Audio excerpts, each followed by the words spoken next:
दोस्तों, भारत अपनी जरूरतों को पूरा करने के लिए कई देशों पर निर्भर है। ठीक उसी तरह जैसे बाकी कई देश अपनी जरूरतों के लिए भारत पर निर्भर रहते हैं। ये गिव एंड टेक वाला कनेक्शन इन देशों में हमेशा बना रहता है और विकास के लिए बना भी रहना चाहिए। इसी कड़ी में आज हम बात करने जा रहे हैं भारत और वियतनाम की। आखिर वियतनाम भारत के लिए क्यों जरूरी है? इकोनॉमी, डिफेंस और सिक्योरिटी के लिहाज से वियतनाम की क्या इंपॉर्टेंस है, ये आज आपको समझाएंगे। क्या आप जानते हैं कि एक वक्त था जब भारत के राज्य बंगाल में एक नारा गूंजा करता था, मेरा नाम तुम्हारा नाम वियतनाम वियतनाम। ये वो दौर था जब वियतनाम ने अमेरिका जैसे शक्तिशाली देश को घुटनों पर आने पर मजबूर कर दिया था। उस वक्त भारत वियतनाम के साथ मजबूती से खड़ा था। दोनों देशों के बीच के रिश्तों को सबसे पहले मजबूती देने का काम भारत के पहले प्रधानमंत्री जवाहरलाल नेहरू और वियतनाम के लीडर हो ची मिन ने किया था। दिलचस्प बात यह है कि साल 1972 में दोनों के बीच जो डिप्लोमेटिक टाई हुआ, ये रिश्ता उससे पहले ही स्थापित हो चुका था। ये खुशी की बात है कि भारत और वियतनाम अपने बीच रिश्तों की मजबूती के 50 साल पूरे कर चुका है। दोनों देशों के बीच एक मुद्दा हमेशा से कॉमन रहा है। ये मुद्दा कुछ और नहीं बल्कि चीन है। चीन का जो आक्रामक रवैया है, उससे भारत भी परेशान है और वियतनाम भी। एक बार फिर दोनों देश चीन को लेकर बातचीत का दौर आगे बढ़ा रहे हैं। चीन और वियतनाम में पार्सनल आइलैंड और स्प्रैटली आइलैंड के बीच विवाद है, जबकि चीन और भारत में गलवान घाटी को लेकर विवाद है। कुछ वक्त पहले तो ये भी खबर आई है कि भारतीय सेना पर नजर रखने के लिए चीन ब्रह्मपुत्र नदी पर एक बहुत बड़ा डैम बना रहा है। अगर ये डैम बनता है तो भारत में कभी भी बाढ़ और कभी भी सूखे के हालात पैदा हो जाएंगे। हालांकि इस स्थिति से निपटने के लिए भारत ने भी एक डैम बनाने का प्लान बनाया है। देखा जाए तो चीन की मनमर्जी इन दोनों देशों के लिए बड़ी टेंशन है।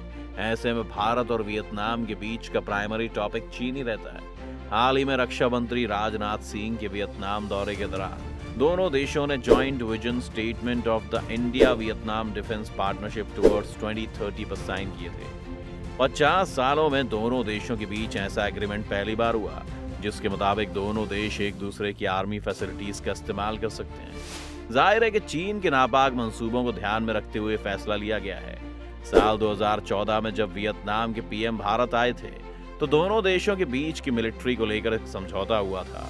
$100 मिलियन के इस करार के मुताबिक भारत वियतनाम की सेना को 4 गश्ती बोट देगा। इसके बाद वियतनाम की सेना के लिए अतिरिक्त सैन्य मदद भी पेश की गई थी। भारत वियतनाम के बीच के रिश्ते दिन पर दिन गहरे होते जा रहे हैं, क्योंकि दोनों देश एक दूसरे की समस्या भी समझते हैं और उसका समाधान भी करना चाहते हैं। हालांकि ये शुरुआत उस वक्त हुई जब वियतनाम में भारत की संस्कृति की झलक दिखाई दी। इसके बाद लोगों ने इस देश की तरफ रुख करना शुरू किया। वियतनाम की आर्ट और आर्किटेक्चर में ये झलक साफ दिखाई पड़ती है। दोनों देश के संबंध सिर्फ कल्चर इंटरेक्शन तक ही सीमित नहीं रहे, बल्कि और भी कई वजहों से रिश्तों में मजबूती आई। ऐसा इसलिए क्योंकि भारत ने वक्त वक्त पर वियतनाम की मदद की। 20वीं शताब्दी में वियतनाम में द पीस प्रोसेस में भी भारत ने अहम योगदान दिया। फिर चाहे वियतनाम को फ्रांस के कॉलोनियल नियम से छुटकारा दिलाया हो या फिर अमेरिका से लड़ रहे वियतनाम के साथ कंधे से कंधा मिलाकर खड़ा रहा हो, भारत ने साउथ और नॉर्थ वियतनाम का यूनिफिकेशन कराने में भी बहुत इंपॉर्टेंट रोल प्ले किया है। ऐसा सिर्फ भारत ही कर सकता था, क्योंकि भारत के इन दोनों देशों से अच्छे संबंध थे। वियतनाम भारत के प्रति कितनी इज्जत रखता है, इसका अंदाजा आप इसी बात से लगा सकते हैं कि हो ची मिन ने भारत और भारतीय राजनीतिज्ञों पर लगभग 60,000 से ज्यादा आर्टिकल्स लिखे हैं। सबसे पहले बात करते हैं आर्थिक लिहाज से। आर्थिक दृष्टि से भारत एशिया की सबसे बड़ी अर्थव्यवस्थाओं में से एक है। अनुमान है कि दोनों देशों के बीच लगभग $8 बिलियन का व्यापार हुआ है। अब दोनों देशों ने इस व्यापार को 15 बिलियन से भी ज्यादा करने का आह्वान किया है। वियतनाम टूरिज्म के लिहाज से भारतीयों के लिए बहुत अहम है। इसके साथ साथ वियतनाम भारतीय कंपनियों के लिए एक बहुत आकर्षक डेस्टिनेशन भी है।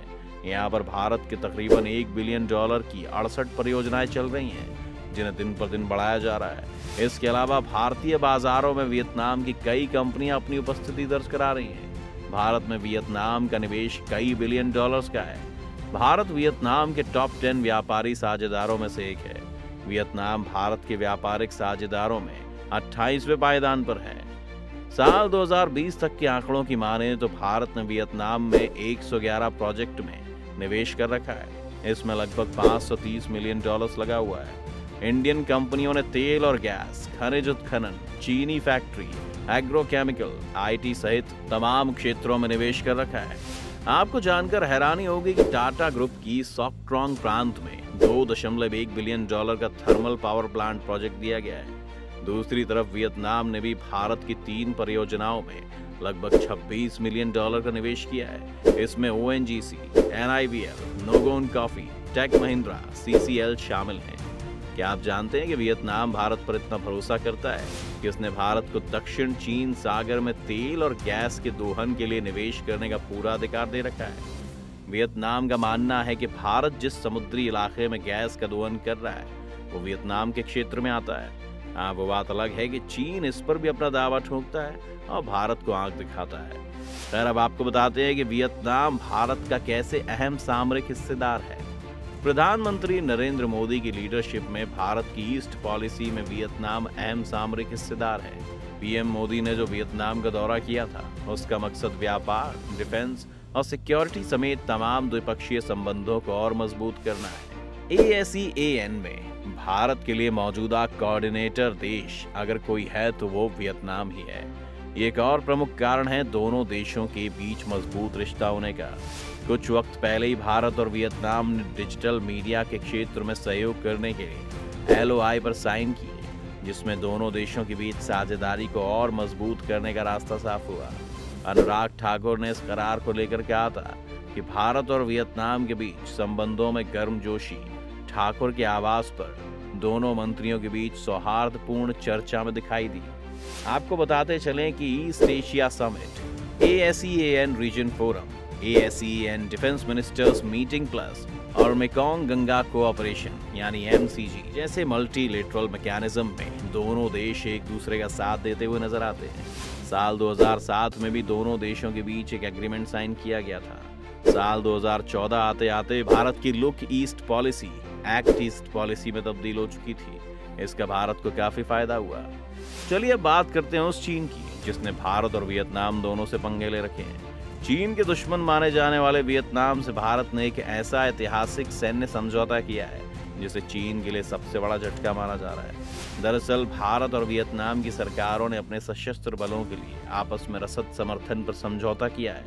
भारत के साथ ऐतिहासिक सैन्य समझौता करने के बाद वियतनाम रक्षा मंत्रालय ने कहा कि भारत वो पहला देश है जिसके साथ वियतनाम की सरकार ने सैन्य समझौते किए हैं। इस समझौते के तहत दोनों देशों ने एक दूसरे को पारंपरिक सहयोगी माना है और भविष्य में साझेदारी को और भी मजबूत करने के लिए 2030 की तरफ भारत वियतनाम की निगाहें हैं। जैसे भारत के लिए वियतनाम जरूरी है, ठीक उसी तरह वियतनाम के लिए भारत भी बहुत जरूरी है। चीन भले ही कितनी भी चेतावनियां दे, लेकिन उन सबको नजरअंदाज करते हुए भारत ने वियतनाम के साथ अपने आर्थिक संबंधों को बढ़ावा दिया है। साथ ही अब तो सैन्य संबंध भी स्थापित कर लिए हैं। चीन को हराने के लिए भारत और वियतनाम की यह साझा रणनीति काफी अहम साबित हो सकती है। यही वजह है कि अब चीन के तेवर नरम पड़ते दिख रहे हैं। वैसे अब आप भारत और वियतनाम के रिश्तों पर क्या सोचते हैं, हमें कमेंट करके जरूर बताएं। साथ ही आपको हमारा वीडियो कैसा लगा, अपनी राय जरूर साझा करें।